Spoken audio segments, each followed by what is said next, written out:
in the name of free market enterprise, Donald Trump has taken over some industries. This is from the Babylon Bee. You can't make this up. This should be parody, but it's actually a fairly accurate headline. Trump vows to nationalize as many private companies as it takes to defeat socialism. This comes on the heels of Trump announcing that he was taking a 10% stake in Intel. Watch this. During the campaign, you called Kamala Harris a communist, but the Biden-Harris administration, they never called for nationalizing a private company with the federal government like you're proposing with Intel. What do you say to some who say this is a bit hypocritical, and is this the new way of doing industrial policy? Yeah, sure it is. I want to try and get as much as I can. If people come in and they need something, as an example, as a real estate person, if I have an agreement and I have any form of a stopgap where I can stop somebody from doing something, right? I have a covenant and an agreement, and they come to me and they say, would like to do something, but you have us restricted. If I do that, they usually have to pay. Now, in the case of Intel, it was interesting, but I hope I'm going to have many more cases like it. Intel came in. I met with the gentleman. I had a lot of respect for him. He came in under a little bit of a cloud. I liked his story. I thought he was good. I think he really means to do a good job with Intel. I said, I'd like to ask whether or not you'd give, because the story, a lot of people said I invested in Intel. I didn't invest, but I invest my heart in it and my soul because I want the country to be strong. But I said, I'd like you to give 10% of Intel to the United States of America. Not to me, to the United States of America. And I said, if you have them as a partner, you have the United States as a partner, I think that would be a very good thing for Intel. And he thought about it, a little bit different, and he said, I like that idea very much. We have a deal.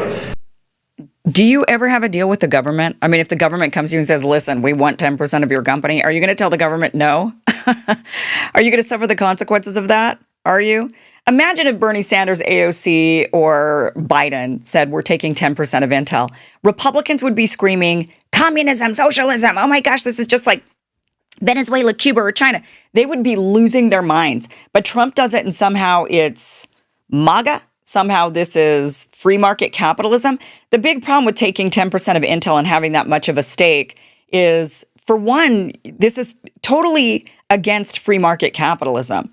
You're investing, you're choosing winners and losers. You're choosing to invest money into this organization and to ensure that they have the if the government owns 10% of the stake, what do you think is going to happen? The government's going to ensure that there's friendly policies for that company thrives, that company succeeds.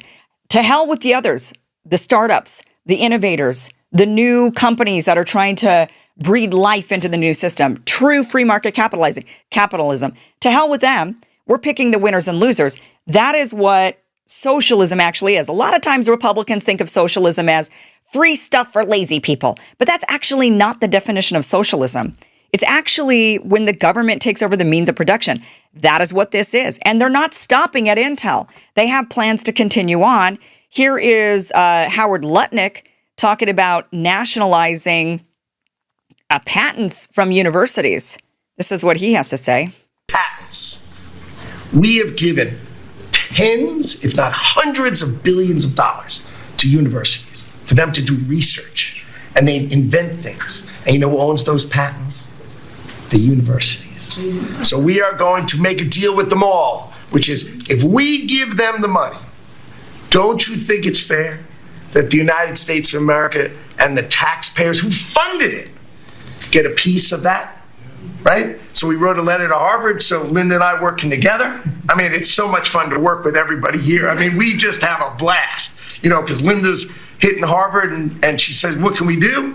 And now we send them a patent letter and we'll hit them again. So we're having fun together. This is the greatest cabinet working for the greatest president. And I just want to say thank you. I'm having the time of my life working for you, Mr. President. Thank you.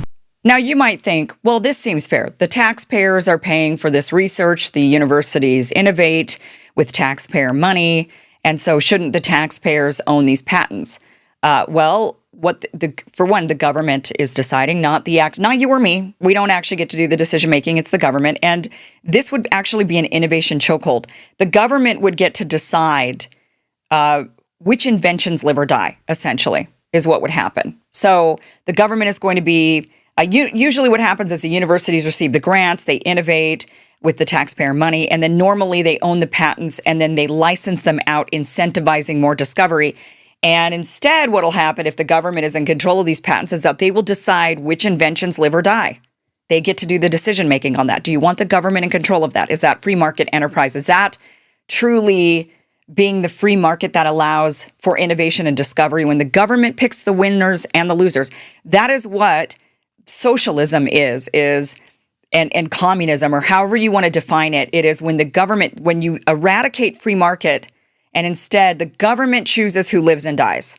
The government decides which innovations are worth investing in and which ones aren't. The government decides which tech companies survive and which ones flounder and die. No, this is totally antithetical to capitalism. There are actually some Republicans who are calling this out, but it is totally. But this is definitely more socialist than we've ever seen anything from the Democrats actually do. Democrats will come up with welfare programs for people, but we haven't seen Democrats. I could be wrong. I mean, I could be wrong, and I stand to be corrected if you want to email me. But I don't think I've seen an instance of Democrats actually wanting to control industries to this level to where the government is actually picking and choosing the winners and the losers. There's certainly been a lot of corporate welfare, so I'm sure it probably does happen on both sides, to be honest with you, because our government is big into helping their buddies and cronies. And we do have crony capitalism in this country where certainly the powerful and those who lobby, they're the ones who get the winners and the losers are picked. So yeah, I stand to be corrected on that. I'm sure it's both sides doing it. Trump and his administration are just doing it more blatantly. They're not stopping with Intel. They're not stopping with the patents at the universities. They're actually talking about nationalizing the defense industry. Like, this is exactly what Eisenhower warned against. What about defense companies, though, for America? Secretary? Why shouldn't the U.S. government say, you know what, we use Palantir services, we would like a piece of Palantir. We use Boeing services. We would like a piece of Boeing. There are a lot of businesses that do business with the U.S. government that benefit by doing business with the U.S. government. I guess the question is, where's the line? There's a monstrous discussion about defense. I mean, Lockheed Martin makes 97% of their revenue from the U.S. government. They are basically an arm of the U.S. government. They make exquisite munitions. I mean, amazing things that can knock a missile out of the air when it's coming towards you. But what's the economics of that? I'm going to leave that to my Secretary of Defense and the Deputy Secretary of Defense. These guys are on it and they're thinking about it. But I tell you what, there's a lot of talking that needs to be had about how do we finance our munitions acquisitions. I think a lot of that is talking, and now you have the right people in the jobs and Donald Trump at the head thinking about what is the right way to do it. I tell you, the way it has been done has been a giveaway. Okay, so yeah, let's just go ahead and merge the military-industrial complex with the government so that we make them completely indistinguishable from one another. So that wouldn't, keep building and boosting up the military-industrial complex or anything, would it? I mean, if they were one and the same, at this point, they have to lobby the government for more money. They do it successfully. It's not like it's really, at this point, they pretty much are one and the same. You might as well just call a spade a spade. But certainly, if the government is actually having some sort of controlling stake in the military-industrial complex rather than just giving them a bunch of money for weapons and having this kind of be, a big circle jerk, what would ever stop them from continuing to pump a ton of money into the military-industrial complex and to continue the war machine if it's all one and the same? There would be no reason not to at that point. And that is what they're talking about. So this is just really odd that the Trump administration is just really kind of running with this whole socialism thing. Being the administration that's fighting socialism, being the administration that's fighting censorship.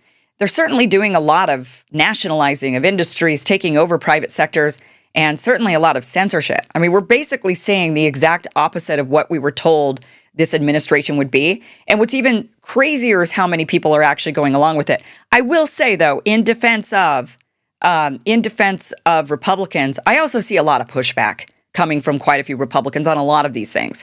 And that is something really refreshing to see, because you really don't see that on the Democratic side very much at all. Democrats fall in line. Suddenly, it's we support one thing, and then if they flip, everybody has to fall in line, and if you don't, you're ousted. And at least with the Republican Party, I could say we're seeing a lot of Republicans, prominent Republicans to your average everyday Republicans going against and saying, I don't like this. This isn't what I want. And they're being very vocal about it. And that's at least refreshing to see. It's not doing a damn good. I mean, nobody's listening in the administration, but at least we're seeing that Republicans do have a mind of their own. They think for themselves. They're out there saying, I don't think this is really what I voted for. I thought I wanted free market capitalism. I thought I wanted less censorship. Why am I getting more subsidized industry, socialized industry? Why am I getting more censorship? I'm not really sure about this. So got to give it to them for that. But this administration has proven to be practically opposite, completely opposite of everything they said. Hey, we're going to release the Epstein files. Oh, no, we're not. We're going to free market capitalism, except we're going to take over a bunch of industries. We're all about free speech, except we're going to censor you completely and you're not allowed to burn the American flag. I mean, this is the most authoritarian. This has at this point been the worst administration of my life in so many ways. I mean, I'm not going to lie about that. This has been a horrible presidency. I mean, there are some things he's done. Sure, great. Okay. You cracked down on a few things we wanted you to crack down on. But at the end of the day, this has been kind of a disaster. And I think a lot of people are pointing that out. And a lot of people are saying it. This is definitely not what I supported. I didn't vote for the guy, but I certainly wanted him more than Biden. And I think I don't want to say I was wrong, but but at the same time, I guess I was wrong. Thank you for watching this clip from the full Kim Iversen show, which you can catch Monday through Friday, 2 p.m. Pacific, 5 p.m. Eastern at KimIversonShow.com. It is free for you to watch. Again, 2 p.m. Pacific, 5 p.m. Eastern, KimIversonShow.com. See you there.